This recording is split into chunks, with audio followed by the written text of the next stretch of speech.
살아계신 하나님 아버지, 우리가 하나님을 사랑하는 마음으로 주의 말씀 앞에 나왔습니다.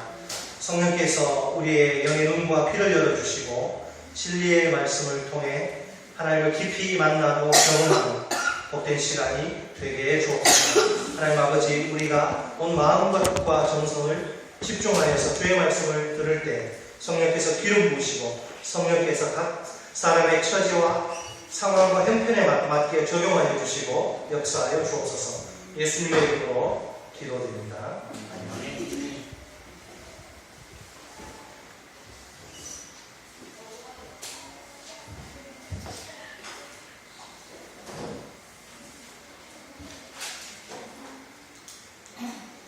혹시 여러분은 성경을 읽다가 기가 팍 죽은 적이 없으십니까? 만약 있으시다면 그때가 언제입니까? 물론 저도 사람이니까 그런 때가 있습니다.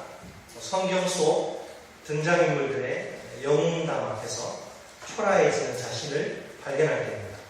그들은 현실 세계에서는 불가능해 보이는 일들을 척척 해냅니다. 그들의 손끝에서 발끝에서 터져나오는 수많은 기적들을 보세요.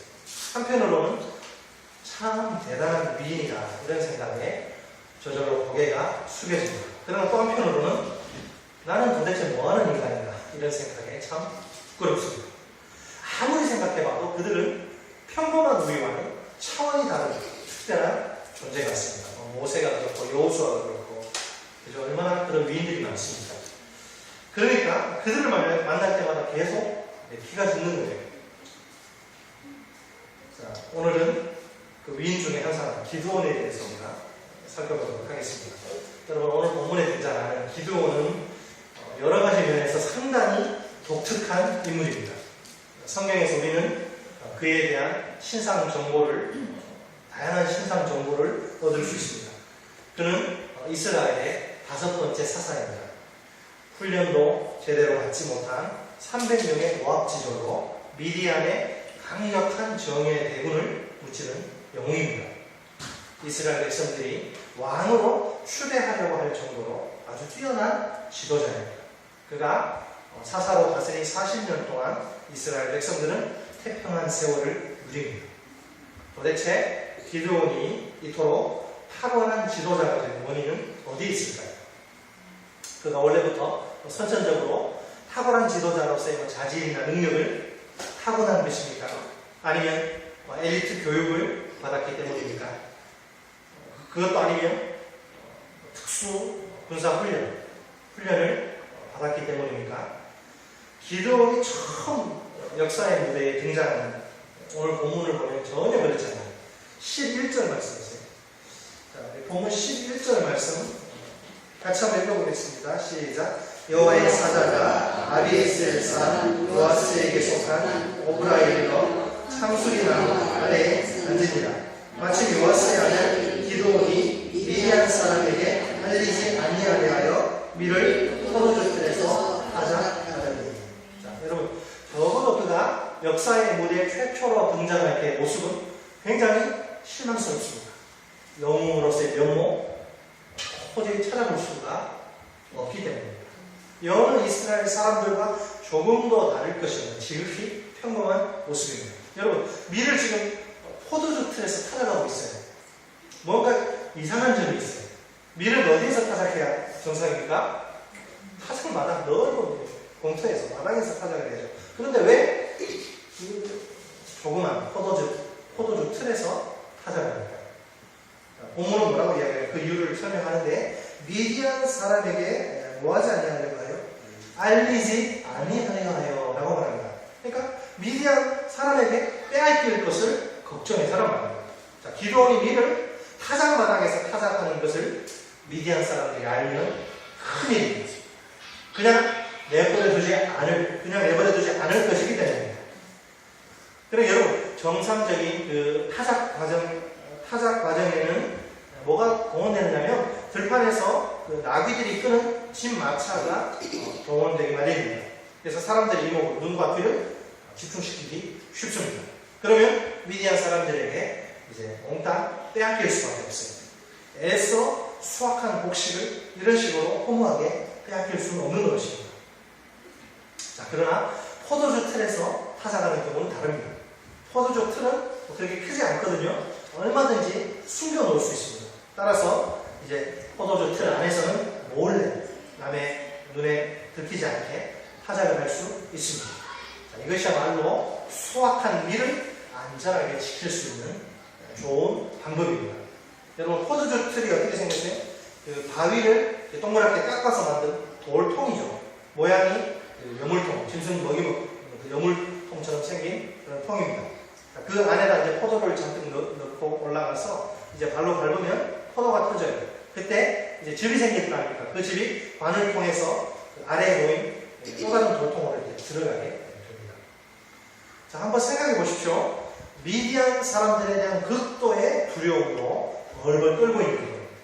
오죽하면 포도주 틀에서 밀을 타작하는 그들과 맞서서 싸울 생각 아예 하지 못합니다.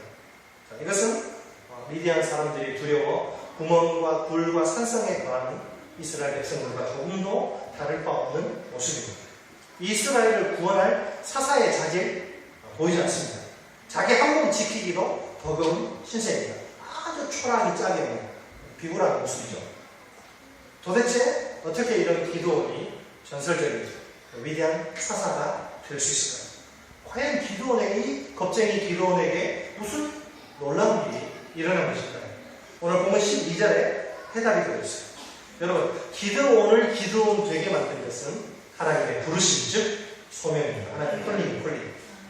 우리 다 같이 오늘 12절 말씀 한 목소리 읽겠습니다. 12절 시작. 여호와의 사자가 기드온에게 나타나 이르되 용사여 여호와께서 너와 함께 계시구나 하네. 여러분, 여호와의 사자가 기드온을 먼저 부릅니다. 뭐라고 부릅니까? 이 졸장부야, 이 비겁자야, 이 한심한 XX야. 그게 아니고 뭐라고 불러요? 큰 용사야 라고 부릅니다. 여러분, 기드온이 큰 용사처럼 보입니까? 적이 두려워서 벌벌 떨고 있는 졸장부 같은 사내가 아닙니까? 이런 그를 왜 큰 용사라고 부릅니까? 이건 아무리 생각해도 도무지 어울리지 않는 호칭입니다. 아무리 생각해도 이 장면은 도저히 이해가 되지 않아요. 한 걸음 더 나아가서 한술 더 떠서 이건 설상가상이거든요. 여호와의 사자는 여호와께서 너와 함께 계시도다 라며 그를 축복합니다. 여러분, 여호와께서 함께 계시다, 이거는요 하나님이 이스라엘의 위대한 지도자들에게 주셨던 축복입니다. 하나님이 함께 하시는 것보다 더 큰 축복이 어디에 있을까요? 자, 그렇다면 여호와의 사자의 이 선언은 기드온 개인에게 아주 큰 영광이 아닐 수 없습니다. 그러나 기드온의 반응은 어떻습니까? 그 하나님의 축복을 있는 그대로 받아들이지 못해요. 왜? 누가 보더라도 당시의 상황, 자기의 상황은 하나님이 함께 하시지 않는 것이 분명하기 때문입니다.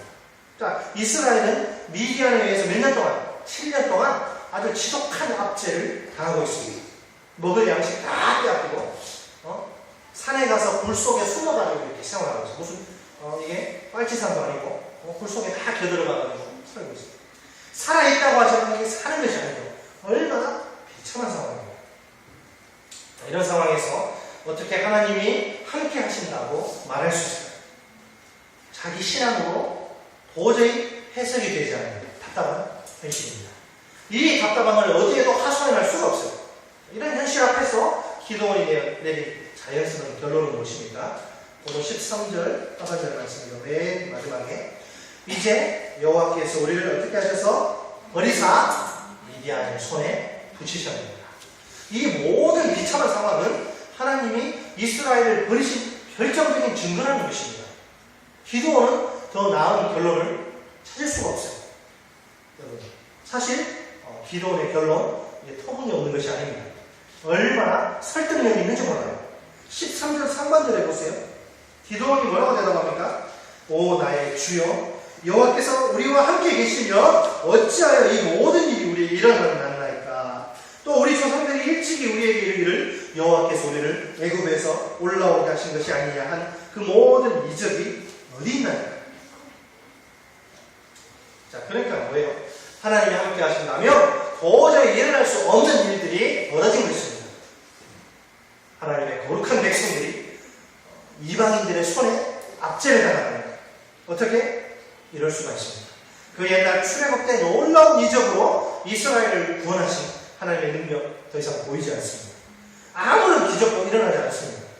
미디안에게 얻어터지고 그냥 죽임당하고 재산 다 빼앗겨도 어떤 하늘의 능력들이 맞아요.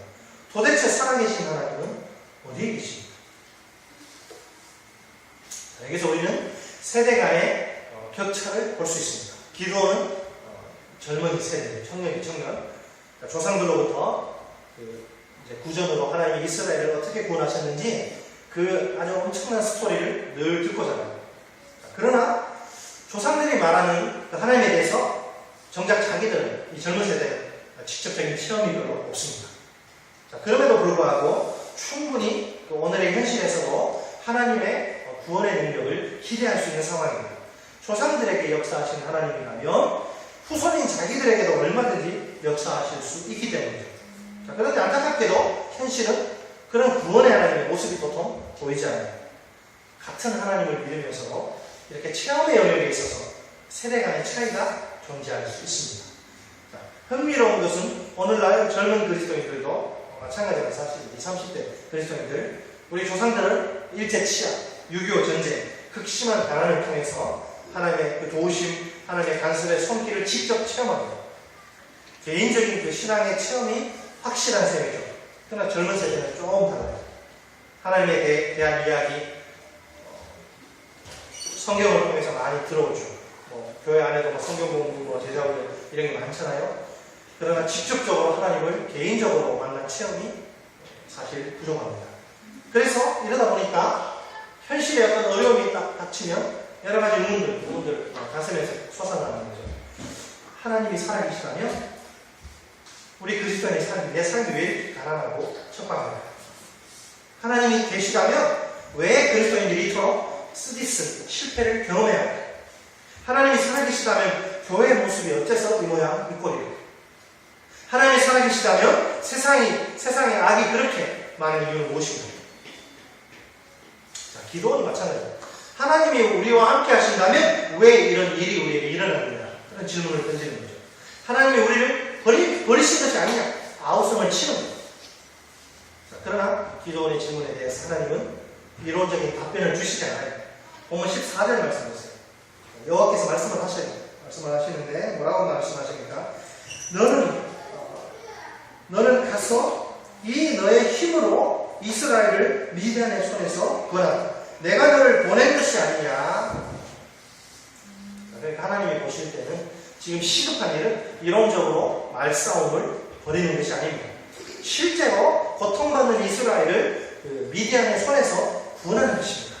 그래서 하나님 기도원에게 뭐라고 말씀하세요?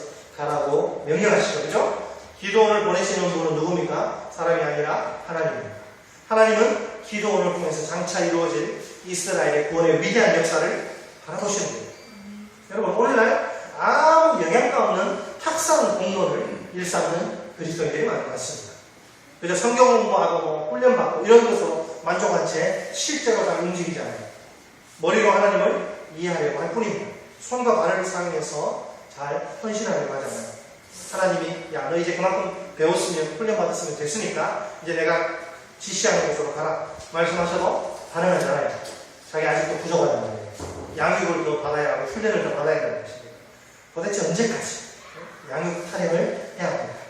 헌신을 상실한 양육이 무슨 의미가 있습니까? 양육을 위한 양육은 존재할 가치가 없어요. 공부를 위한 공부, 또 훈련을 위한 훈련은 존재할 가치가 없죠. 양육은 훈련을 반드시 무엇으로? 헌신으로 연결해야 합니다. 하나님이 가라하시면 가야 되는데 그 어떤 변명도 통하지 않습니다. 여기가 좋사오니 나 여기 있겠습니다. 통하지 않아요. 무조건 순종하면 역사가 일어납니다. 기적이 발생합니다. 그러나 순종하지 않으면 아무런 일도 일어나지 않아요. 기적이 아니라 언제나 다람쥐 쳇바퀴 도는 따분한 일상의 연속일 뿐입니다. 여러분, 기도는 보세요. 기도는요 참 멋있어요. 우리하고 너무 비슷해가지고 가라 하는 명령 앞에 순종하지 않아요. 끈질겨요. 핑계를 막 댑니다. 본문 15절 말씀. 제 모습을 보는 것 같아요. 본문 15절 말씀 우리 같이 읽습니다. 시작. 그러나 기도원이 그에게 대답하되 오 주여 내가 무엇으로 이스라엘을 구원하리이까. 보소서 나의 집은 므낫세 중에 극히 약하고 나는 내 아버지 집에서 가장 작은 자이다. 보세요. 여러분 이게 겸손의 표현 같습니까? 아니죠. 이게 겸손의 표현이 아닙니다. 회의와 의심, 두려움의 표현입니다. 자기 자신을 아주 평가절하하고 아주 자존감이 그냥 바닥에 돋아 있어요. 바닥에 지렁이처럼 바닥에 돋아 있어요. 여러분 기드온처럼 아주 낮은 자존감 속에서 자신을 평가절하는 또 유명한 한 사람이 있어요. 그건 누구입니까? 출애굽의 영웅인 모세입니다. 모세도 처음에는 우리와 비슷했어요. 출애굽기 3장 11절 보면 예수 하나님 그러시거든요. 가라 모세, 가라 모세, 가라 모세. 내 백성을 보라. 모세가 벌벌 떨면서 이런 질문을 던집니다. 모세가 하나님께 아뢰되 내가 누구에게 바로에게 가며 이스라엘 자손을 애굽에서 인도하여 내리까. 내 주제 바로에게 어떻게 가겠습니까? 자, 하나님의 대답은 무엇입니까? 하나님의 대답. 내가 반드시 너와 함께 있으리라. 내가 반드시 너와 함께 있으리라. 여러분 모세가 지금 맞짱떠야 할 상대는 보통 이런 인물이 아닙니다. 우리가 길에서 만나는 그런 사람 아닙니다. 자기 자칭 신이라고 하는 바로 왕입니다. 그 당시 세계 최강대국 이집트와 오늘날 오바마 정부였죠. 최강대국 왕입니다. 그에게는 막강한 군대가 있습니다. 하늘을 나는 새도 떨어뜨리는 엄청난 권세가 있어요. 그런데 모세는 그에게 가서 말을 해가지고 이스라엘 백성들을 구해내야 해요.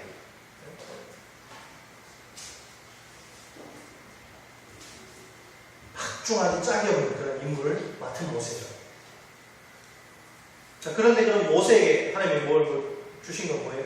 모세에게 도구를 주셔서 이걸로 구원해라. 바로의 군대를 쳐부술 막강한 하늘의 군대입니까? 아니죠. 모세의 주위에 전투를 감당할 만한 군사 단 한 명도 없습니다. 아니면 그런 군사는 없다 치면 바로의 군대를 한 방에 그냥 괴멸시킬 수 있는 가동할 최신식 무기입니까? 그것도 아닙니다. 최신식 무기는커녕 변변한 재래식 무기 하나도 없어요. 무기도 없어요. 그에게 주어진 것이 무엇입니까? 그러면 뭐예요? 도대체 모세에게 뭘 주신 거예요? 그것은 하나님이 모세와 함께 하시겠다는 약속뿐입니다. 그러니까 모세에게 주어진 것은 아무것도 없어요. 이 눈에 보이지 않는 하나님의 약속, 구두 약속. 그러니까 문서로 써는 것도 아니고 도장치도 아니고 준 것도 아니고 그냥 말로 때문에 말로 내가 너와 함께 있겠다. 다른 거 아무것도 없어요. 아주 그냥 미치고 환장하는 거죠. 이런 약속이 이게 무슨 근육이 되겠습니까? 실제로 일을 하는데 도움되는 현실적인 조치는 하나도 없어요. 그죠? I will be with you. 내가 너와 함께하라. 약속하는 이게 전부. 정말 우리 하나님은 대책이 없습니다. 아주 막막하게 짝이 없습니다. 자, 그러나 대책이 없는 게 아니죠. 이스라엘의 역사를 우리가 좀 자세히 들여다보면 이야기가 달라져요. 오히려 신이라 자칭하는 바로 왕이 모세 한 사람을 그 늙은 모세 지팡이 짚은 80 넘은 모세 하나를 당하지 못합니다. 그 막강한 애굽의 군대의 힘으로도 그 무서운 권력으로도 모세 한 사람을 막지 못해요. 여호수아 철옹성을 자랑하다 한 번도 정복된 적이 없는 철옹성을 자랑하다. 예전에 고구려의 요동성 정도 되겠죠. 단태종이 어떻게 하지 못해요. 안시성도 마찬가지예요. 그렇게 비슷하게 철옹성을 자랑하는 가나안의 요셉도 여호수 앞에서 그냥 속수 무치는 거예요. 한순간에 그냥 창 던지고 대포 쏘는 게 아니라 그냥 빙빙 돌면서 그냥 기도한 것밖에 없어요. 근데 한순간에 거짓말처럼 그냥 자동적으로 말아서 다 무너지는 거예요. 여호와께서 모세와 여호수아와 함께 하실 이런 놀라운 일들이 벌어지고 주변 국가의 백성들은 완전히 쫄아가지고 감당이 다 먹어버리고 벌벌벌 떨어요. 깜짝 놀라서 정신을 다 잃어버립니다. 여러분, 이처럼 하나님이 함께 하시면 우리가 상상하기조차 힘든 놀라운 일이 벌어집니다. 기적이 발생합니다. 왜요? 전능하신 하나님의 능력이 부어지기 때문입니다. 그래서 마침내 하나님의 보내심의 목적이 성취되고야 합니다. 여러분이 교회가 지어지는 과정 속에서 보시지 않았습니까? 제가 무슨 돈이 있어요. 어떻게 1억짜리 건물을 얻고, 어떻게 월세를 내고, 어떻게 보세요. 지금까지 통장에 한 번도 마이너스 된 적이 없어요.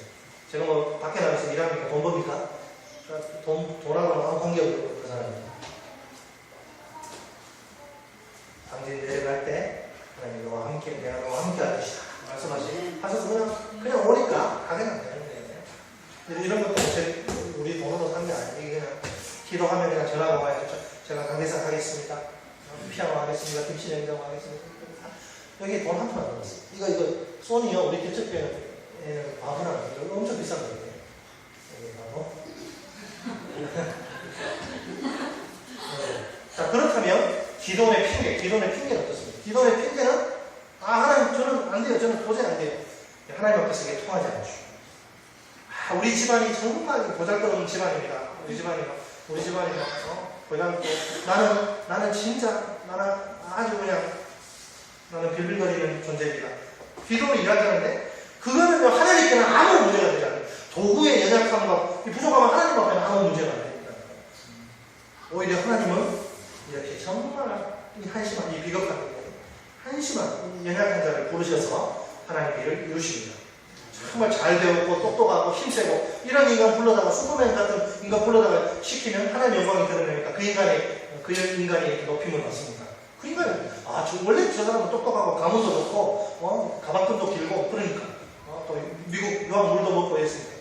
그런데 그렇지 않고 막 그냥 시골에서 그냥 남 놓고 기억자도 모르고 빨래집에 놓고 A자도 모르고 전혀 막 그런 맨날 커서 못했네 이런 사람. 저는 하도 약해가지고 저도 20살 이전까지 20살 넘어서 살 수 있을까?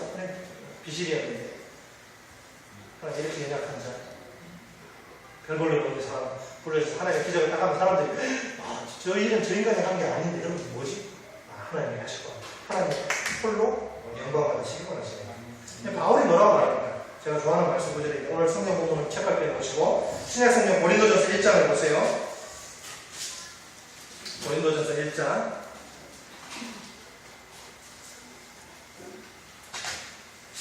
26절로 29절 264쪽 신약성경 264쪽입니다. 고린도전서 1장 26절로 29절 같이 26절로 29절입니다. 264쪽 고린도전서 1장 26절로 29절 시작. 형제들아 너희를 부르심을 따라 육체를 따라 지혜로운 자가 많지 아니하며 능한 자가 많지 아니하며 문벌 좋은 자가 많지 아니하며 그러나 하나님께서 세상에 미련한 것들을 택하사 지혜 있는 자들을 부끄럽게 하려 하시고 세상에 약한 것들을 택하사 강한 것들을 부끄럽게 하려 하시며 하나님께서 세상에 천한 것들과 멸시받은 것들과 없는 것들을 택하사 있는 것들을 폐하려 하시나니 이는 아무 육체도 하나님 앞에서 자랑하지 못하게 하려 하십니다. 아멘. 이게 하나님 일하시는 방식. 세상의 방식하고 다르죠. 세상에는 되게 좀 가방끈이 길어야 되고 좀 외모도 좀 괜찮아야 되고 또 똑똑해야 되고 또 집안도 좀 좋아야 되고 신라시대 같은 선골 진골도 안 돼. 선골이 돼야 되고 김춘추가 왜 바로 왕이 안 되지? 그 분명히 그 서열로 하면 선덕이나 진덕이 아니라 김춘추가 왕이 되는데 그 기록에 보니까 지금 신라에 선골이 없어서 이렇게 나와 있더라고요. 그러니까 문제는 뭐냐면 우리에게 지혜가 얼마나 있느냐, 우리에게 또 학벌이 얼마나 있느냐, 우리에게 돈이 얼마나 있느냐, 그게 문제가 아닙니다. 가서 구원하는 하나님의 음성에 순종하느냐 하는 것이 이게 중요해요. 그죠? 문벌이 좋은가, 재능이 많은가, 여기에 포인트가 있는 게 아닙니다. 하나님이 나와 함께 하시는 여기에 있어요. 그죠? 비록 세상에서 천한 자요, 멸시받는 자요, 없는 것들이라 하더라도 하나님이 함께 하신다면 조금도 두렵지 않습니다.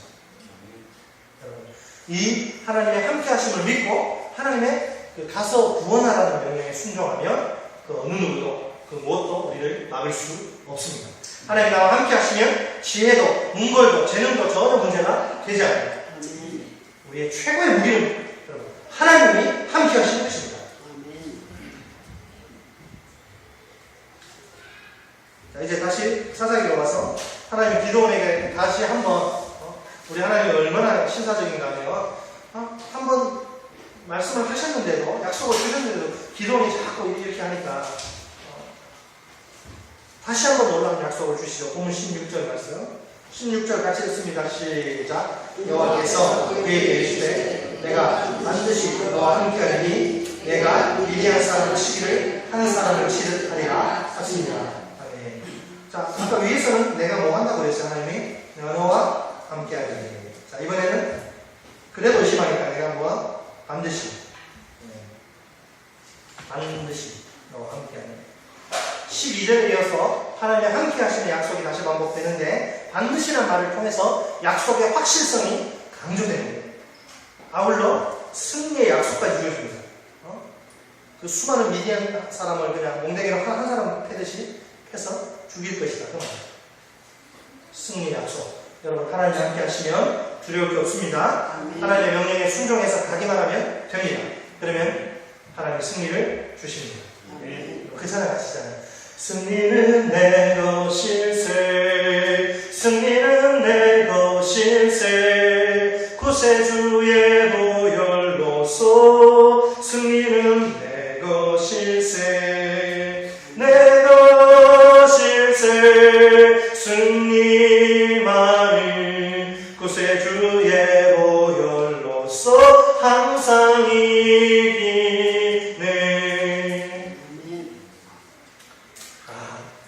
나는 참 별 볼일 없는 사람입니다. 나는 자존감이 낮습니다. 나는 여러분 그렇게 생각하시는 분들 계십니다. 우리도 다 그래요. 너 잘났다 나 잘났다 하지만은 50도 100도 하나님 보시면 다 똑같죠. 분명 우리도 기도원처럼 하나님 앞에서 지극히 연약한 인생들입니다. 하나님 앞에 뭐 하나 이렇게 자신있게 내세울 것이 없는 부족한 존재들이죠. 그죠? 우리가, 여러분, 이 죄악 덩어리, 우리 본성의 악취 때문에 낙심한 적이 얼마나 많습니다.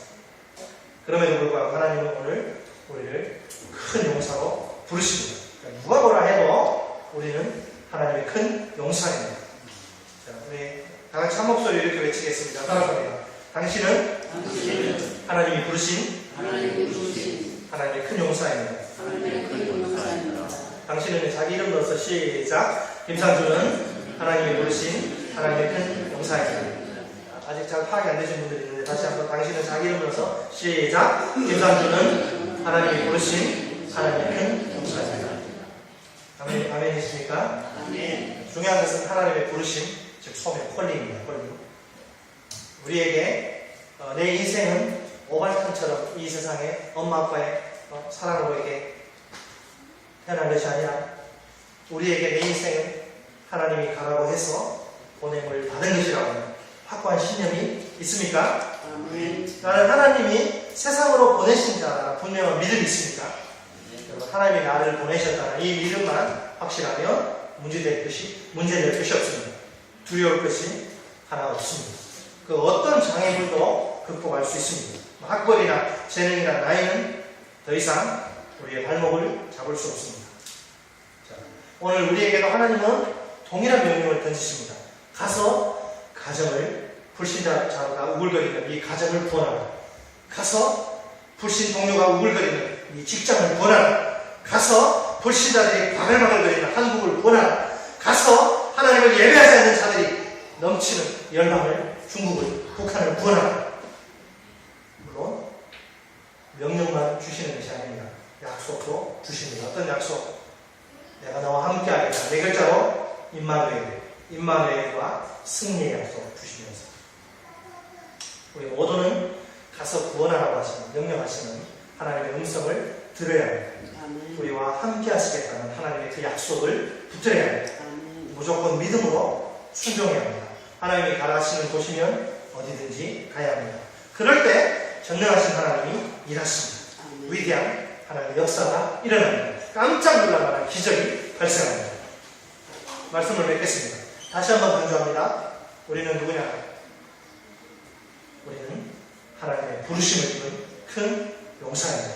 하나님은 우리를 세상으로 보내십니다. 부르심과 보내심의 목적은 하나, 우리를 통해서 세상을 구원하시는 것입니다. 세상 앞에서 기죽을 필요가 없습니다. 좀 더 담대해져야 합니다. 하나님의 큰 용사답게 강하게 일어서야 합니다. 세상 한 복판으로 들어가야 합니다. 우리를 통해서, 우리 교회를 통해서, 우리 가정과 직장과 이 세상을 구원하실 위대하신 하나님을 찬양합니다. 같이 기도하시겠습니다. 말씀을 생각하면서 이 시간 우리 기도합니다. 하나님, 내가 참 하나님 앞에 부족하고 연약한 자인데 나를 세상을 구원할 하나님의 도구로, 하나님의 용사로 부르시고 가라고 명령하시니 감사합니다. 주님, 내가 하나님 안에서 내 존재, 의미와 가치를 내가 큰 용사로, 세상을 구원할 큰 용사로 내가 부르심과 보내심을 받은 존재임을 내가 알고 내가 기죽지 않고 세상을 향해서 담대하게 일어서서 가서 구원의 역사를 이루는 하나님의 도구가 되겠습니다. 오늘 말씀을 생각하면서 우리 하나님 앞에 한번 간절히 기도하시겠습니다. 같이 기도하시겠습니다. 살아계신 하나님 아버지, 감사합니다. 오늘 아버지 기도를 부르시고 그를 하나님의 구원의 도구로 사용하시는 그 주님의 말씀을 통해서 보게 하시니 감사합니다. 하나님 아버지, 정말 미디어 사람들이 두려워서 벌벌 떨던 기도를 향해서 큰 용사라고 부르시며 내가 너와 함께하고 반드시 너에게 승리를 주겠다고 아버지 기도를 그렇게 사용하시는 아버지 주님을 보게 하시니 감사합니다. 아버지, 우리가 하나님 앞에 참 부족합니다. 우리의 지식이 부족하고 우리의 학벌이 부족하고 우리의 재능이 부족하고 우리의 물질이 부족합니다. 아무리 생각해도 하나님의 부르심을 받기에 항상 작은 자들입니다.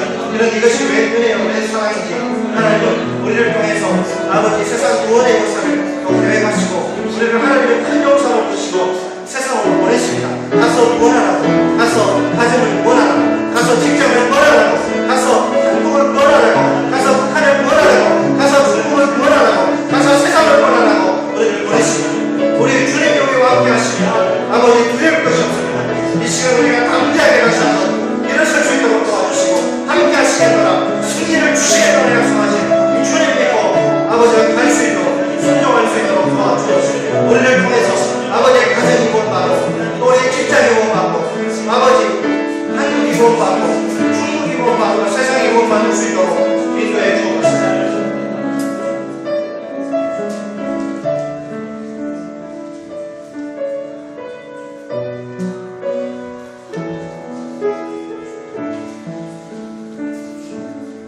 살아계신 하나님 아버지, 세상 구원의 위대한 역사를 위해 오늘도 우리처럼 연약하고 부족한 인생들을 큰 용사로 부르시고 보내시는 그 하나님의 은혜와 사랑을 감사합니다. 우리 자신을 바라볼 때는 낙심하고 좌절하고 절망할 수밖에 없지만 우리와 함께 하시고 승리를 약속하신 하나님을 바라보며 우리가 담대하게 일어설 수 있음을 믿습니다. 우리 가정 안에, 또 우리 직장 안에, 이 한국 땅에, 북한 땅에, 중국 땅에, 세상에 하나님을 모르고 하나님을 예배하지 않고 인생을 낭비하다가 영원한 지옥으로 가야 할 인생들이 아버지 인생들이 얼마나 많은지 하나님 그들을 구원하시기 위해 오늘 하나님이 우리를 큰 용사로 부르시고 보내십니다.